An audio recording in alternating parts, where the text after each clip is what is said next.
Avez-vous des questions?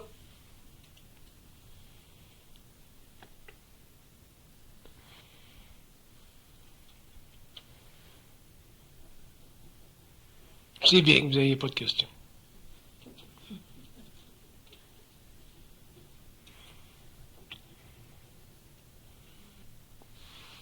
Avez-vous des questions?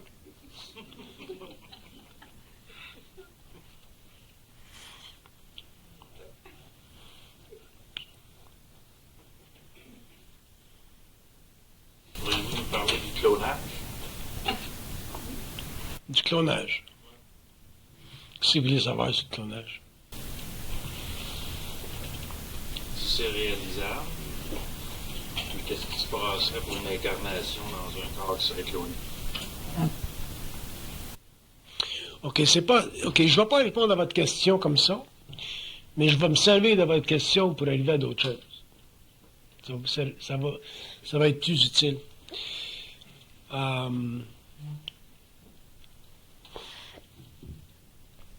Quand vous regardez ce qui se passe dans le monde, soit au niveau historique, au niveau scientifique, au niveau de l'expérience humaine, dans sa totalité, dans sa variété, ainsi de suite, puis aussi dans son avancement, il faut toujours le regarder d'une façon détachée. Si vous regardez le clonage, par exemple, puis vous ne le regardez pas d'une façon détachée, vous allez commencer à mettre des valeurs morales dans l'expérience scientifique qui fait partie de l'expérience de la Terre. La science ne va pas être arrêtée. La science ne s'arrête pas sur une planète ou sur un autre plan parce que la science fait partie du mouvement de l'esprit dans des plans de plus en plus denses pour le développement de l'esprit, la matérialisation de l'esprit. La science, c'est la matérialisation de l'esprit. C'est le perfectionnement de l'esprit à l'intérieur des formes qui conviennent à différents plans dans l'univers local. Donc la science ne sera jamais arrêtée. Si sur le plan philosophique, vous vous arrêtez à des aspects de la science, à l'intérieur d'un cadre contemporain, qui ne justifie pas nécessairement votre sens moral, vous allez avoir des problèmes, vous allez avoir des tensions philosophiques, vous allez avoir des questions d'éthique fondamentales. Pour que l'homme soit dans la paix de son esprit, il faut qu'il puisse comprendre le phénomène humain. Il faut qu'il puisse comprendre le phénomène de la science, non pas à partir des données de sa conscience morale, mais à partir du mouvement cosmique de cette forme-là sur la Terre, pour des raisons qui souvent dépassent son entendement temporel. Si l'homme ne fait pas ça, et qui est sensible, qui est évolué, et ainsi de suite, ce qui se produit, c'est qu'il peut vivre une anxiété existentielle pendant très très longtemps. Il y a des hommes dans le monde dont le rôle, à l'intérieur des gouvernements, à l'intérieur des corps scientifiques, qui vont s'occuper de l'éthique, de cette éthique-là. L'éthique du clonage, par exemple, par rapport au clonage. L'éthique par rapport à l'euthanasie, ainsi de suite. Mais ça fait partie de leur expérience. Alors que dans le cas d'un homme conscient, l'éthique qui doit être développée pour la compréhension des abus ou des absences d'abus d'une science, ça ne fait pas partie de son expérience mentale. Si vous comprenez ça, vous allez vous dissocier psychologiquement des valeurs morales de la science. Vous ne souffrirez pas de ces faiblesses historiques. Puis avec le temps, la science va se corriger parce que l'homme va évoluer. L'homme, avec le temps, va s'autocorriger. Les gouvernements, avec le temps, vont prendre conscience de ci ou de ça. Mais vous, en tant qu'individu, à l'intérieur d'une collectivité, ou à l'intérieur d'une expérience sociale qui n'est pas nécessairement parfaite, ou qui peut, pour le temps présent, nous rappeler des horreurs qui ont été faites dans le passé, vous devez vous libérer de ça. Parce que votre conscience spirituelle parce que vous allez devenir victime de votre conscience spirituelle ou de votre grande sensibilité. Ça, c'est ma réponse à votre question sur le clonage. C'est plus important pour vous de comprendre ça, parce qu'avec le temps, si vous en arrivez à développer une conscience télépathique avec les plans, ils vont vous le dire. ils vont vous dire c'est sans importance, ou ils vont vous l'expliquer d'une manière ou d'une autre, dépendant de de ce que vous avez à savoir, puis ça va résoudre votre problème, votre question philosophique. Parce qu'il faut jamais oublier que la question philosophique de l'ego, par rapport à des valeurs morales qui concernent sa civilisation ou des actes à l'intérieur de sa civilisation, ce sont toujours des questions de la conscience réfléchie.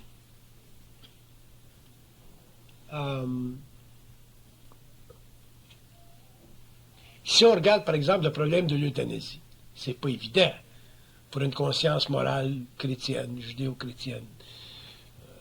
Même le problème de l'avortement, c'est pas évident.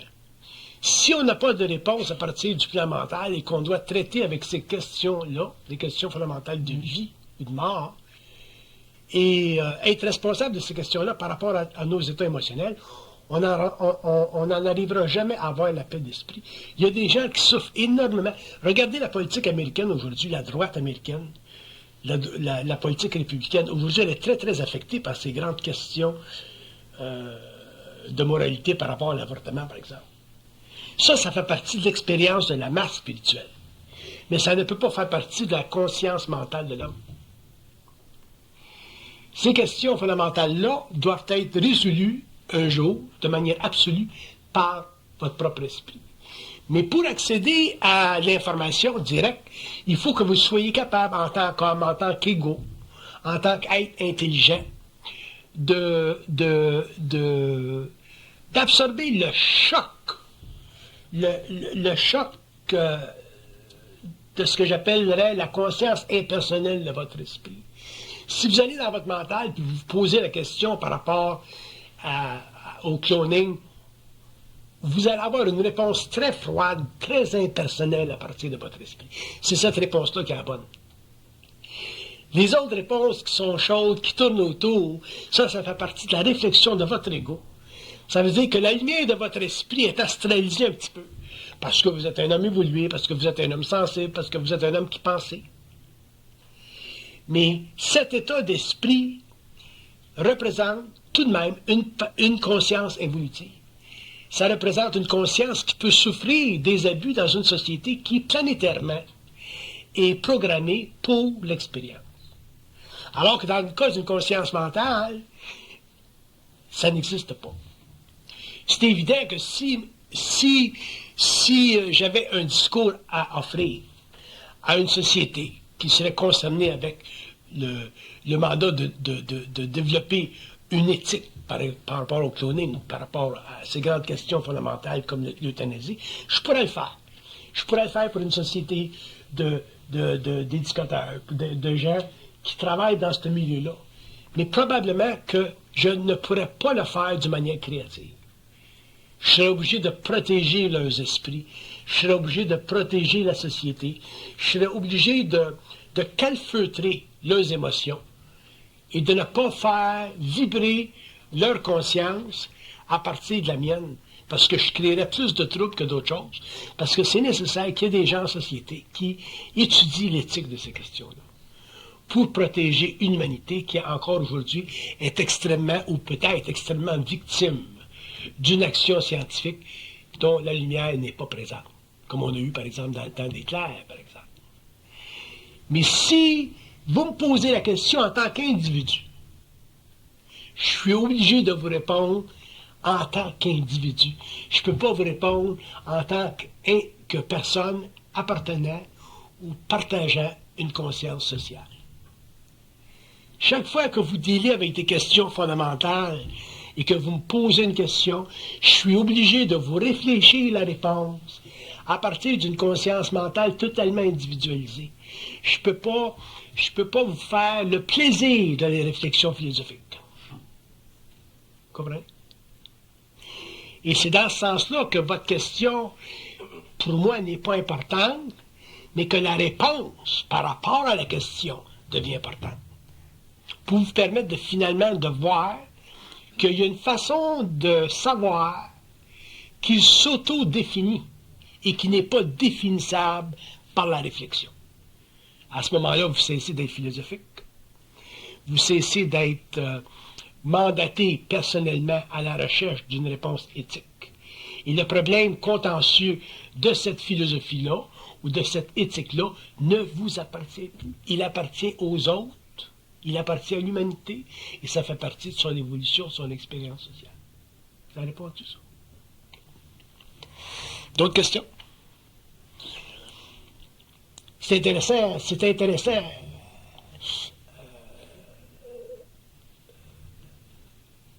Je les aime, ces questions-là. Parce que regarder une question importante par rapport à l'évolution historique de la science, ça fait partie du pouvoir visuel, puis ça fait partie du pouvoir de l'esprit. Tu peux regarder l'évolution du cloning sur une base de 3, 4, 500 ans. Qu'est-ce que c'est dans 500 ans, le cloning? Qu'est-ce que c'est que ça va être dans 700 ans, 1000 ans, le cloning sur la Terre? Si on regarde ce qu'on a fait pendant 100 ans au niveau de la science, on est passé d'une technologie industrielle à une technologie totalement lumineuse, électronique aujourd'hui. Imaginez-vous dans 500 ans, probablement que dans 500 ans, l'homme sera capable de contenir les énergies de l'âme à l'intérieur d'un faisceau de lumière. La mémoire humaine pourrait être totalement délogée du corps matériel, mis dans un faisceau de lumière, stabilisé et être utilisé pour des études de haute réflexion concernant la mémoire cosmique de la planète. À travers la mémoire de l'âme, l'homme sera capable de regarder l'évolution du règne animal, l'évolution du règne végétal, l'évolution du règne humain sur des bases de 3, 4, 500 millions d'années. Il n'y a pas de limite à la science, parce que la science, c'est la matérialisation de la lumière. Et dans la mesure où l'homme aura un comportement de plus en plus civilisé par rapport au pouvoir de cette lumière-là, matérialisée, l'homme aura une civilisation de plus en plus grandiose, de plus en plus intelligente et de plus en plus lumineuse. Mais si pour le moment on se pose des questions d'éthique, comme vous le faites, et comme d'autres le font, ce sont des questions qui sont très raisonnables, il faut tout de même qu'en tant qu'individu, cherchant un jour à avoir une réponse finale à l'ambiguïté psychologique de la vérité, il faut que vous soyez vous-même dégagé, personnellement, émotivement, par rapport à la mémoire de votre propre race, pour en arriver finalement à traiter avec l'éthique, mais d'une manière totalement objective. Sinon, vous demeurez un philosophe, et les philosophes souffrent toujours de la recherche de la vérité.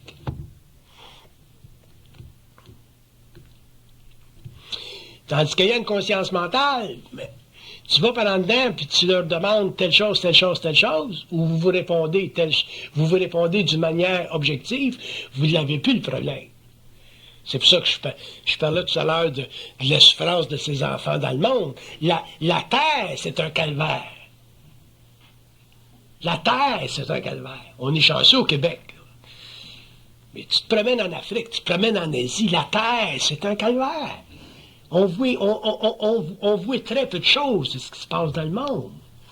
Ça fait que si on est des êtres sensibles, spirituels, avec une certaine conscience, et qu'on commence à supporter le poids de ces questions fondamentales-là, liées à une moralité quelconque, on n'en finit plus. C'est pour ça que les êtres spirituels sur la Terre souffrent. Et ils souffrent trop pour rien. Et la raison pour laquelle ils souffrent, c'est parce qu'ils n'ont pas conscience de l'imprimatur de leur esprit. Il y a un homme qui est venu me voir il y a quelques semaines puis qui me dit « Monsieur Bernard, j'ai des grandes souffrances. » Un homme d'un certain âge. Il me dit « J'ai des grandes souffrances spirituelles par rapport à ma sexualité. »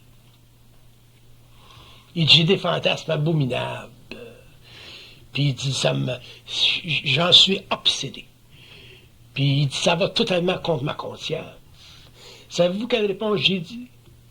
J'ai dit « L'esprit s'en fout complètement de ton pénis. » Ça a tout résolu son problème. En 2 minutes. Il aurait pu lire des livres pendant toute sa vie. Il aurait eu encore plus de fantasmes. Mais en lui donnant une réponse qui n'est pas pensable, Il était totalement télépathe. Ça a réglé son problème. Il a eu des grandes larmes. Il a pleuré devant moi.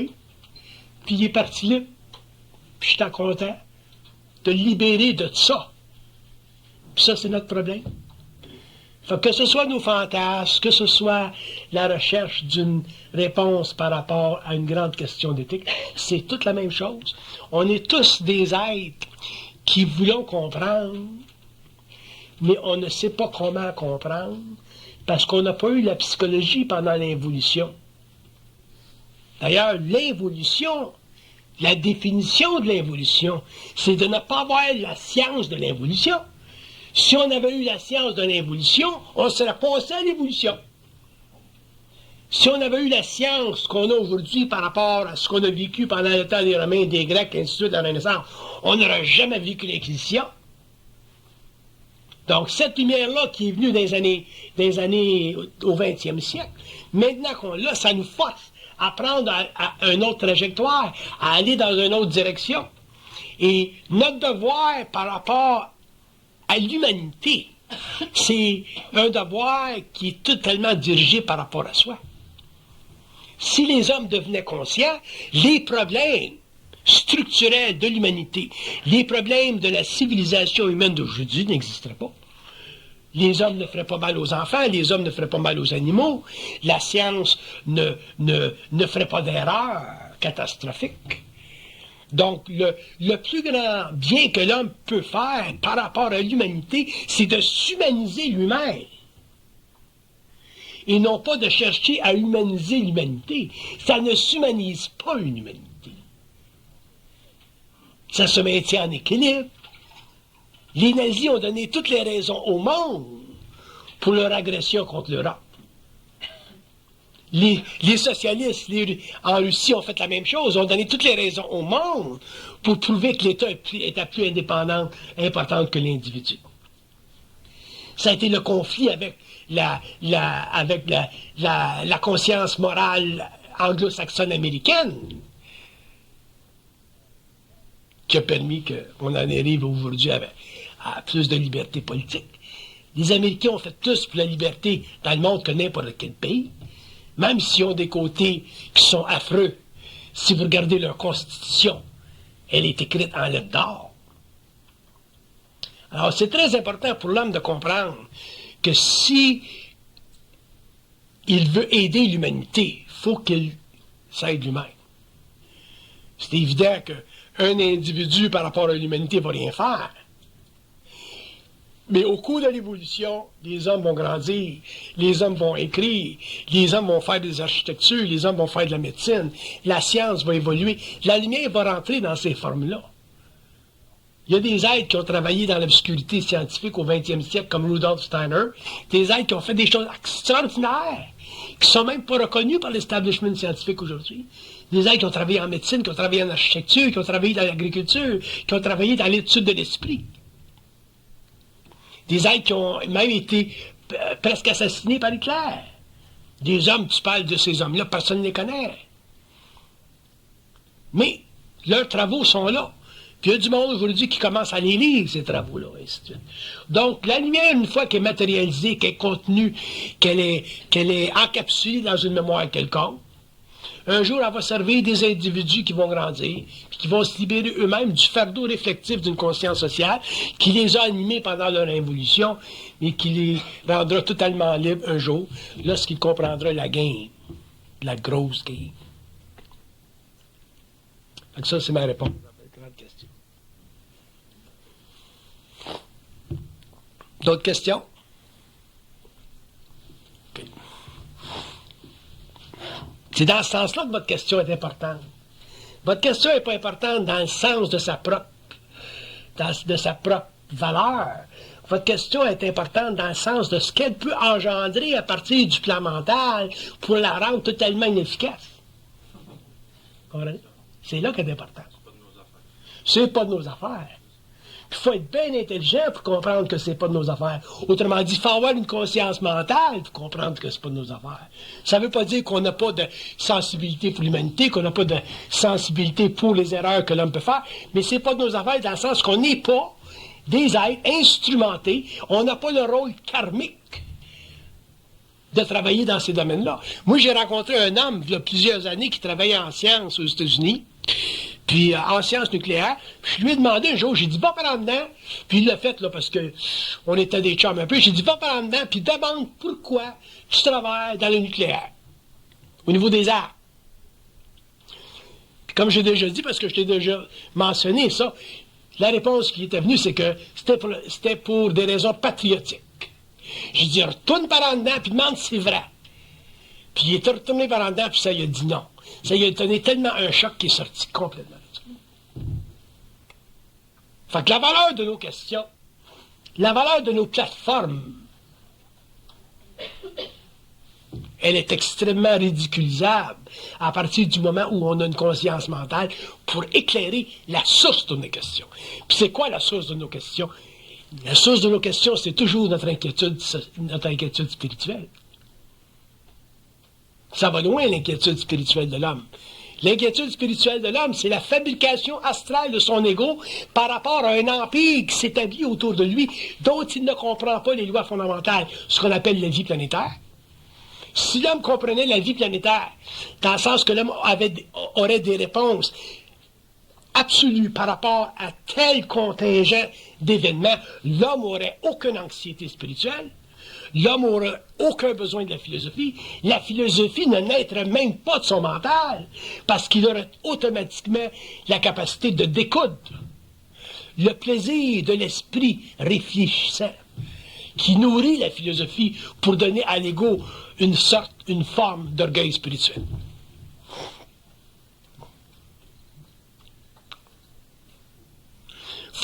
On va s'habituer avec le temps, au fur et à mesure où on va démasquer le mal de l'ego, c'est-à-dire son besoin de constamment comprendre. C'est ça le mal de l'ego, le besoin de comprendre. Une fois que l'homme va avoir démasqué ce mal-là, le besoin de comprendre n'existera plus dans l'homme. Pourquoi? Parce qu'il se sera totalement déspiritualisé de la valeur morale que son ego constamment émet par rapport à un mal qui constamment naît dans la vie. À ce moment-là, il va être là. Sans ça, ça finit plus. Puis ça finit plus. Puis ça finit plus. Puis ce manque de finition-là, c'est ce que j'appelle la philosophie évolutive. Les Grecs l'ont essayé, les Romains l'ont essayé, la Renaissance l'a essayé, 20e siècle ont essayé. Avec Jean-Paul Sartre, on a été écœurés. Ça s'est arrêté là un peu. Là, de philosophie, là, on n'en fait plus comme avant. Quand on était jeune, on en faisait. Quand on était au collège Brébeuf, on en faisait. C'était le fun de discuter l'existentialisme. C'était le fun de discuter la question shakespearienne. Bon, aujourd'hui, on n'est plus intéressé à ça. On veut simplement vivre. On veut danser, on veut manger. Puis on veut s'assurer simplement qu'il n'y ait pas trop de pollution. Fait que le mental humain a changé. Puis pourquoi est-ce qu'il n'y en a plus de philosophie? Parce que les philosophes n'ont pas été capables de développer une critique absolue. Et pourquoi est-ce qu'ils n'ont pas été capables de développer une critique absolue? Parce qu'il n'y avait pas une conscience absolue. Pourquoi est-ce qu'il n'y avait pas de conscience absolue? Parce qu'il n'y avait pas un mental qui était capable d'exercer au-dessus de leur mental réflectif. Il ne l'avait pas. Fait que quand tu n'as pas un mental au-dessus de ton mental qui peut s'exercer d'une manière absolue, la conversation, établir la nature de la conversation, la télépathie, l'homme est obligé de réfléchir puis continuer à s'amuser avec des femmes comme on a fait pendant des siècles de temps. Des femmes qui ont été utilisées pour le bien ou pour le mal, mais des femmes qui ont été totalement polarisées. Quand ça faisait l'affaire des dictatures, ça a été utilisé par les dictatures, autant les dictatures gouvernementales, politiques que les dictatures spirituelles.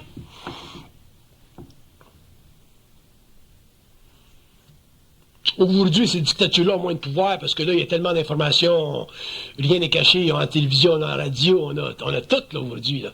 Fait que les gens sont capables de prendre des décisions un petit peu plus par eux-mêmes, dans les pays de l'Ouest en tout cas.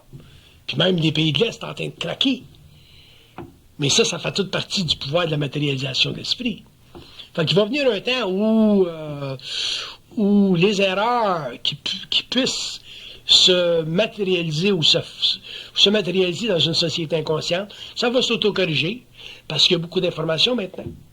Il n'y a pas un scientifique aujourd'hui qui peut faire du clonage sans que son travail soit étudié par d'autres scientifiques, par les gouvernements, et ainsi de suite. Fait qu'il y a beaucoup il y a beaucoup de watchdogs aujourd'hui. Fait que je suis pas inquiet de le cloner. Je suis pas inquiet de le cloner. L'humanité va s'auto-corriger. Parce que l'âge des dictatures attire à sa fin. Le temps des Hussein, ça tire à sa fin. Ces gens-là ne pourront jamais en arriver à prendre le contrôle des évolutions des grandes majorités comme ils ont fait pendant l'évolution, parce que on est dans le temps de l'information, l'âge de l'information, rien n'est plus secret maintenant. Si vous voulez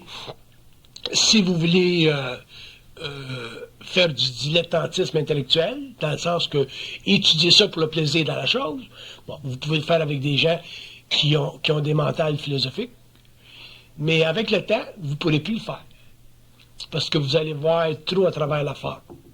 Puis probablement qu'avec le temps, vous allez leur donner des réponses tellement froides que ça va leur créer des chocs. Puis ça va les amener aussi, eux autres, à réaliser qu'ils sont en train de découvrir que la nature de toute vérité est fondée sur le besoin émotionnel de l'ego de se protéger contre le mal.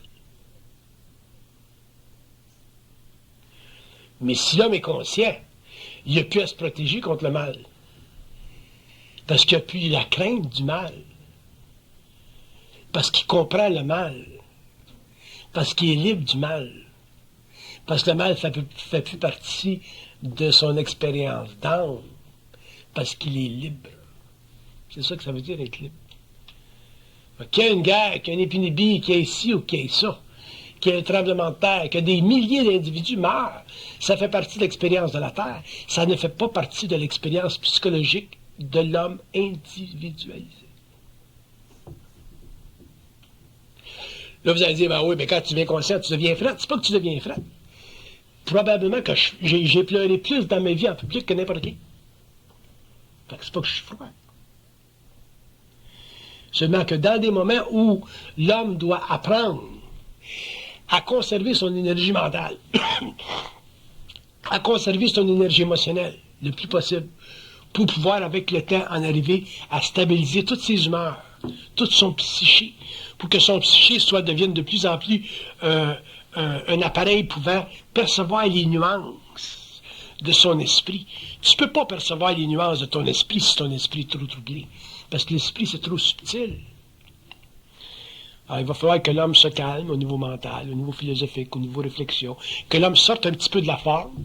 Puis une fois qu'il va sortir de la forme, là, à ce moment-là, l'esprit va pénétrer, et à ce moment-là, il pourra facilement comprendre les questions fondamentales, les questions d'éthique concernant des grandes questions philosophiques comme l'euthanasie, concernant le cloning, et ainsi de suite. Là, il faut que je m'arrête, parce que ça continuera, ça n'arrête pas. Mais ça vous donne un petit peu une idée de comment ça pense quand ça pense. Ou comment ça pense quand ça parle.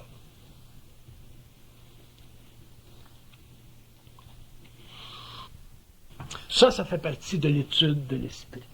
C'est ça que l'homme doit en arriver à faire partie. Comment se fait-il que vous pouvez, si je suis là, me dire que ça ne nous regarde pas, alors que si vous êtes seul, vous ne pouvez pas le dire que ça ne regarde pas.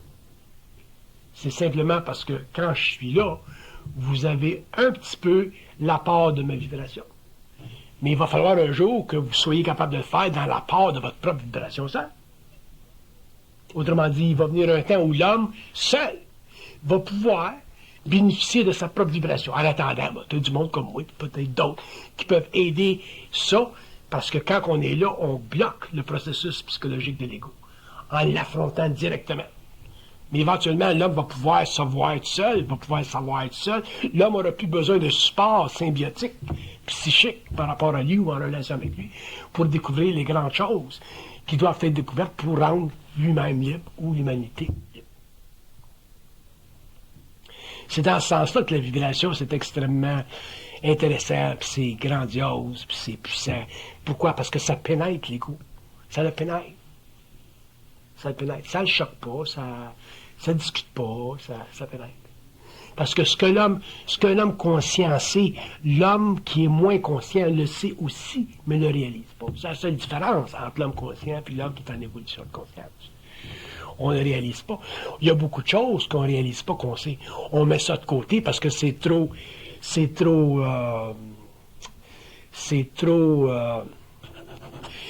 différent de ce qu'on pense.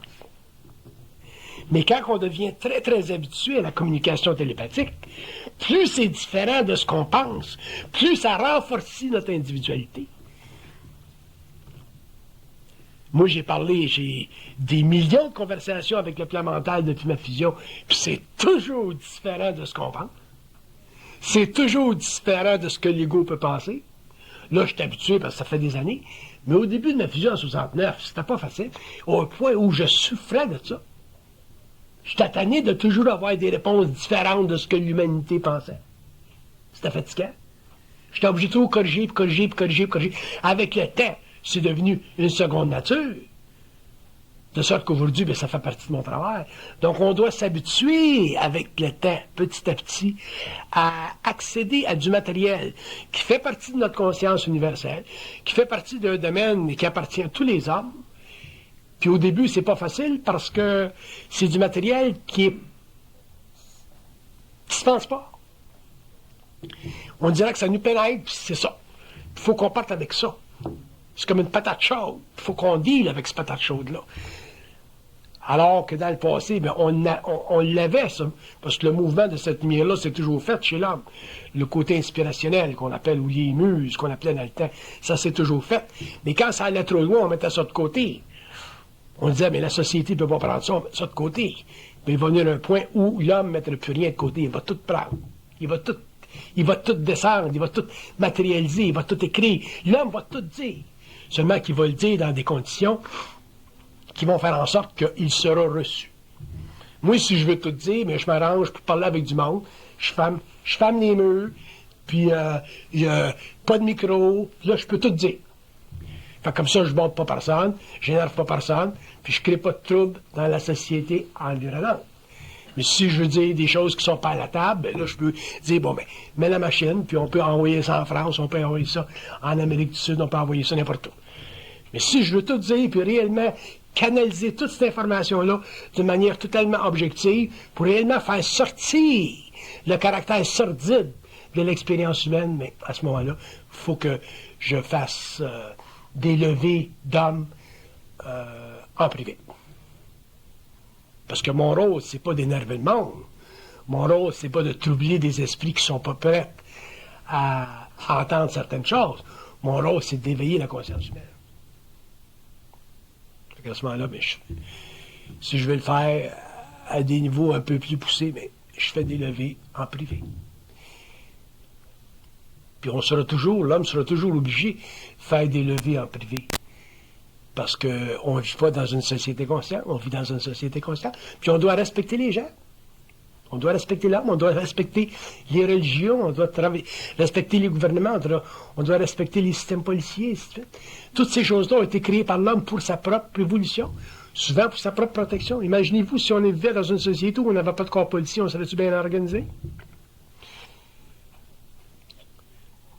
Si on vivait dans une société où la religion n'existait pas, on serait-tu bien organisé? Ça serait terrible.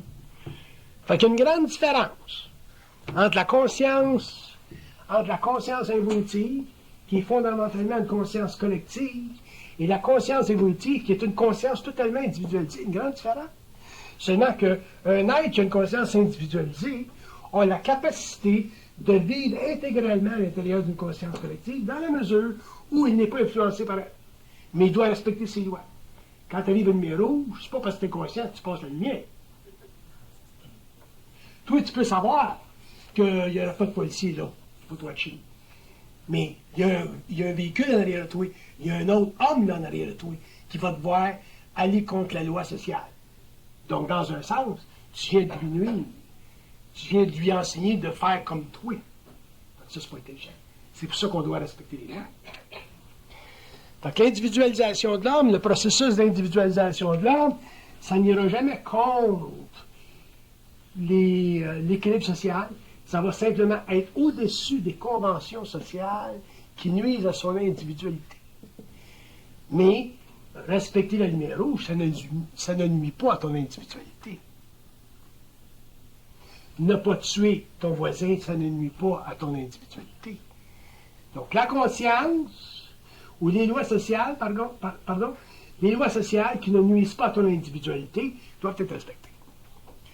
Mais si une loi sociale m'impose de penser que, je ne sais pas moi, que Dieu existe, par exemple, dans la forme sociale de l'évolution, à ce moment-là, c'est mon rôle, en tant qu'individu, de me séparer de cette convention-là.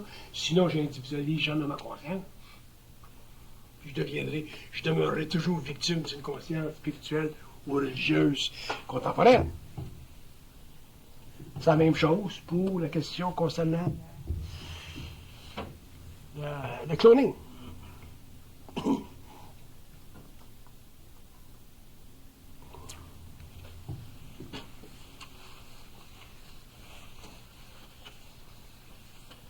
Si vous le regardez du plan mental, sa question est intéressante parce qu'elle amène à d'autres réponses. C'est dans ce sens-là que votre question est intéressante. Elle n'est pas intéressante dans le sens de la question. Elle est intéressante dans le sens des réponses que ça amène. Les autres réponses que ça amène. À l'extérieur d'eux. Puis ça devrait être comme ça pour toutes vos questions. Si on était capable de répondre à toutes nos questions, non pas par rapport à la question, mais par rapport aux réponses que ça amène, là, ça serait intéressant. Mais c'est pas ça qu'on fait. On répond toujours à des questions par rapport à la question. Alors que l'esprit, lui, il ne s'intéresse pas à la question. Il s'intéresse simplement à la réponse. Autour d'eux, en périphérie de la question. Et ces réponses-là sont toujours liées, d'une manière ou l'autre, à la victimisation de l'homme par rapport à son ego réfléchissant. On est toutes victimes de la curiosité mentale. On est toutes victimes de la philosophie. On est toutes victimes de nos formes de pensée. Puis on vit dans des pays évolués, nous autres, là. Imaginez-vous en Afrique, imaginez-vous dans des pays qui sont réellement dominés par des formes de convenance psychologique imposées par l'État ou par les religions. Ça va être long, l'évolution de ces individus-là. Ceux qui réussissent à sortir de là, puis venir dans des pays comme l'Amérique ou au Canada, ainsi de suite, venir en contact avec des nouvelles nations, ils vivent, eux autres, le combat. Puis ils voient jusqu'à quel point ils ont été dominés pendant l'évolution. Ça prend beaucoup d'esprit pour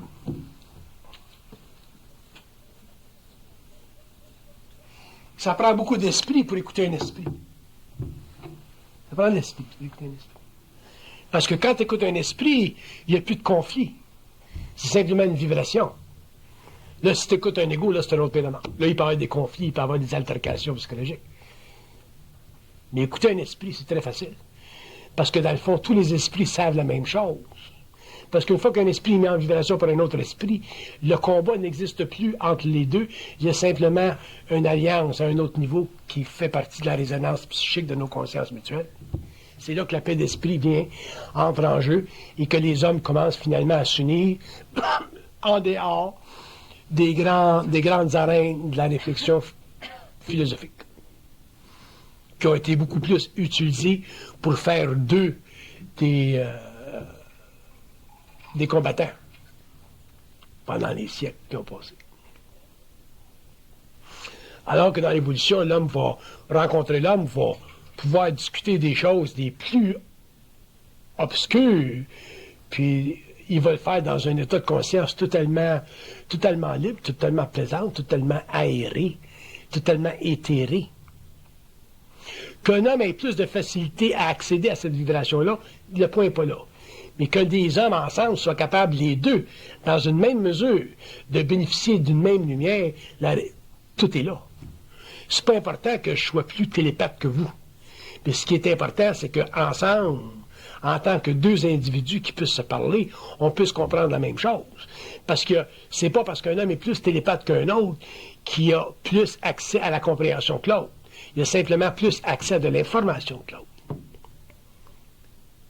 Puis éventuellement, l'autre devient aussi télépathe que lui, ou grandit en télépathie personnelle, puis éventuellement, ces êtres-là deviennent des grands amis d'esprit.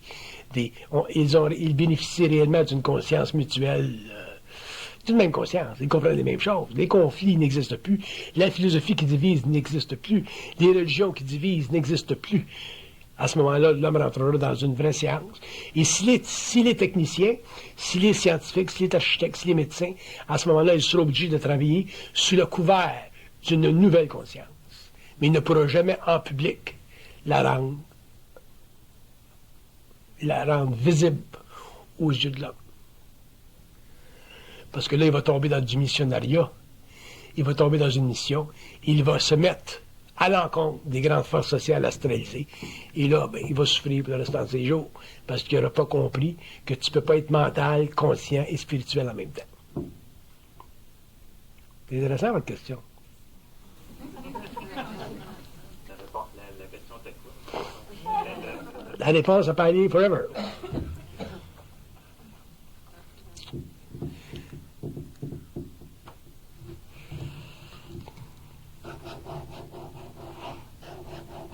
Donc, l'étude de l'esprit, à partir du moment où l'homme va commencer à savoir comment étudier son esprit, il va commencer à réaliser que c'est un phénomène particulier, non pas à la race humaine,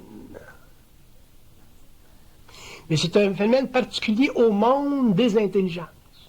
Un homme peut être en dehors de son corps matériel, il peut être sur le plan astral, il peut être sur le plan morontiel, et il continue sur ces plans-là, qui sont des plans invisibles, où il n'est pas affecté par ses sens, et il continue le même processus, il continue le même mouvement d'intelligence, et il s'aperçoit que l'intelligence est universelle et qu'elle fonctionne de la même façon sur le plan astral que sur le plan morontiel, que sur le plan matériel. À partir du moment où quand l'homme sera prêt à laisser son corps, qu'il arrive ses autres plans, mais il continue, la même chose, la conscience. C'est là qu'on parle d'immortalité de la conscience. C'est là qu'on dit que l'homme aura une conscience morontielle. C'est là que l'homme, finalement, pourra venir en contact direct avec ce qu'on appelle l'ajusteur de pensée et former avec ces êtres de lumière-là des relations motrices dans des mondes totalement extratemporels qui sont tellement avancés que pour la première fois, l'homme comprendra pourquoi il était si difficile pour lui sur la Terre, alors qu'il était incarné, de comprendre la fameuse mystique de Dieu. Parce que tu ne peux pas comprendre la mystique de Dieu si tu penses. Tu peux l'inventer, tu peux la réinventer, tu peux la travailler pendant des siècles de temps. Tu peux lui donner un caractère spirituel, tu peux lui donner un caractère philosophique. Mais tu ne peux pas la comprendre parce que la pensée n'émane pas de l'infinité. La pensée émane de plans dont les structures mentales font partie de civilisations extrêmement avancées qui ne font pas partie de l'humanité ambiante. Autrement dit, les mondes qu'on appelle spirituels, ou les mondes plus avancés qu'on appelle les mondes morontiels, sont des structures mentales dans leur propre espace-temps, mais ils sont, pour eux-mêmes, des structures matérielles, un peu comme nous autres, dans notre monde, on a des structures matérielles. Mais quand on est dans une structure matérielle inférieure, on ne peut pas comprendre la dynamique relative de ces mondes-là, parce que ça nous sortirait de notre expérience animique. C'est évident qu'un homme ne peut pas participer conjointement à deux vies. Il peut visiter un plan, mais il est obligé de revenir dans son enveloppe matérielle. Puis même quand il visite un plan, il y a des endroits où il ne peut pas visiter. Moi, je visite des plans quasiment tous les soirs, et il y a beaucoup d'endroits où je ne peux pas aller. On ne me permet pas de voir telle chose ou telle chose ou telle chose. Puis je le comprends, parce que si on me permettait de voir telle chose ou telle chose, ce serait très difficile pour moi le lendemain d'intégrer ma vie matérielle puis d'aller chez Eaton m'acheter une cravate. Donc c'est très, très intelligent de l'intelligence. Puis de l'intelligence, dans sa définition universelle cosmique, c'est la parfaite organisation des mondes. C'est ça de l'intelligence. C'est la parfaite organisation des mondes. Et pourquoi on vit sur une planète qui est très désorganisée, très astrale? C'est parce qu'il n'y a pas d'intelligence dans notre monde. J'ai simplement de la réflexion au niveau de l'ego. S'il y avait de l'intelligence, puis si le scientiste, si l'architecte, si le médecin pouvait pouvait travailler directement avec la lumière qui passe à travers ses centres et qui le canalise, la structure, la forme de notre civilisation sera totalement différente de ce qu'elle est aujourd'hui. Les hommes ne permettraient jamais le désordre ou le chaos qui existe. Donc, l'expérience sur la Terre fait partie de l'évolution, ça fait partie de la programmation, mais heureusement, l'homme commence à s'en sortir, mais il va s'en sortir simplement en tant qu'unité, une à la fois. Il ne va pas s'en sortir en tant que conscience collective. Donc, c'est comme si on disait, le temps de l'évolution, pour l'homme conscient, il est fini. L'homme conscient ne peut pas vivre les formes de sa civilisation de la même manière que l'homme inconscient. C'est pour ça d'ailleurs que vous allez voir, au fur et à mesure où vous allez vous conscientiser, vous allez apprécier les belles choses que l'homme a construites, que l'homme a faites, mais vous ne pourrez pas les vibrer avec le même romantisme que vous avez connu pendant l'évolution. Le romantisme va mourir au fur et à mesure où vous allez devenir conscient, parce que le romantisme fait partie des énergies de l'âme qui sont utilisées pour vous greffer à la forme, pour vous faire vibrer dans la forme, pour vous amener à vivre une conscience existentielle dans la forme, parce que l'âme doit souffrir quand elle s'incarne. Elle ne peut pas faire vraiment. C'est son mode operandi. C'est la raison pour laquelle elle s'est incarnée. Sans ça, ça ne sera pas incarné. Donc, l'homme conscient, lui, qui revient et qui regarde la civilisation, il va l'apprécier, la civilisation. Il va apprécier sa beauté. Il va la comprendre, sa beauté. Mais il ne pourra pas la vivre comme il l'aurait vécu pendant l'évolution. Moi, si je vais au Tibet, ou si je vais en Europe, puis si je visite le Mont Blanc en Suisse, je ne peux pas vibrer le Mont Blanc comme vous autres vous vibrez. Même pas un petit peu pour donner dans l'ordre. S'il m'est donné de le faire, mais s'il m'est donné de trop le faire, je vais pleurer. Fait que l'amour de la beauté ou la perception de la beauté devient trop grande pour mes corps, puis je suis protégé par les plans de ça. C'est comme l'amour. Je peux pas aimer l'homme comme l'homme aime l'homme. Vous autres, quand vous aimez l'homme, vous l'aimez avec vos émotions, et ainsi de suite. Moi, si j'aimais l'homme avec mes émotions, je mourrais. Parce que ma conscience est trop activée par les plans. Fait que de temps en temps, j'aime l'homme. Fait que dans ce temps-là, vous me voyez broyer, là. Puis, fait que ça fait partie de mon amour pour l'homme. Puis même dans mes relations intimes, je peux aimer, mais il ne faut pas que j'aime trop. Sinon, ma vie est insupportable. Fait que l'amour pour un être conscient, c'est pas comme l'amour pour un être inconscient. Pour un être inconscient, l'amour pour un être inconscient, c'est une maison. C'est une maison qui lui donne la sécurité. Alors que l'amour pour un être conscient, c'est une conscience, c'est un champ de conscience qui est très vaste et qu'il ne peut vivre qu'un petit peu à la fois, pour un petit peu goûter, puis avoir une idée qu'il aime. Sans ça, la vie c'est too much. Parce que là, tu transposes la vibration d'un monde mental dans un monde matériel. Puis quand la vibration passe du plan mental dans sa perfection au niveau de l'amour, puis qu'elle rentre dans le plan matériel, ben à ce moment-là, mais les corps subtils sont pas, ils vibrent trop, puis ça devient trop souffrant d'aimer. C'est pour ça qu'avec l'homme conscient, l'amour tel qu'on l'a connu, ça mourra. Et l'homme en arrivera finalement à une autre sorte d'amour, à une autre forme d'amour, qui sera beaucoup plus mentale, beaucoup plus éclairée, où l'émotion sera moins impliquée dedans, et à ce moment-là, l'homme ne souffrira plus d'amour, et ne souffrant plus d'amour, l'homme ne cherchera plus le bonheur dans l'amour. Fait qu'il ne s'agit pas pour vous autres de sortir à soir et de dire, bon, mais là, je ne cherche plus le bonheur dans l'amour. Ça fait partie de l'évolution de la conscience humaine, ça fait partie de l'évolution des corps. Puis que vous ayez le bonheur dans l'amour, maintenant, c'est parce que vous avez les corps pour le faire.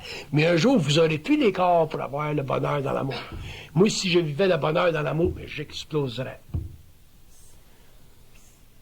Fait que je peux même pas, si je le regarde l'amour, puis je vous en parle un petit peu, là, puis que je juxtapose simplement une petite femme, par exemple, comme un petit chat chez nous, je pleure. L'amour est trop grand pour les corps. Fait que je peux pas aimer mon chat trop, comme je peux pas aimer ma femme trop, ou mes amis trop, ou l'humanité trop. Fait qu'un jour, l'homme comprendra ça. Moi, je le vibre pour vous autres, là, pour vous donner un petit peu l'expérience de ce que je vis. Mais un jour, l'homme comprendra que même si vous ne pouvez pas aimer dans l'évolution avec toute l'ardeur astrale que vous avez connue pendant l'évolution, c'est normal. Et cette perte de chaleur que vous allez vivre, cette petite perte de mémoire que vous allez vivre, c'est le prix, le petit prix que vous avez à payer pour une plus grande conscience. Bye.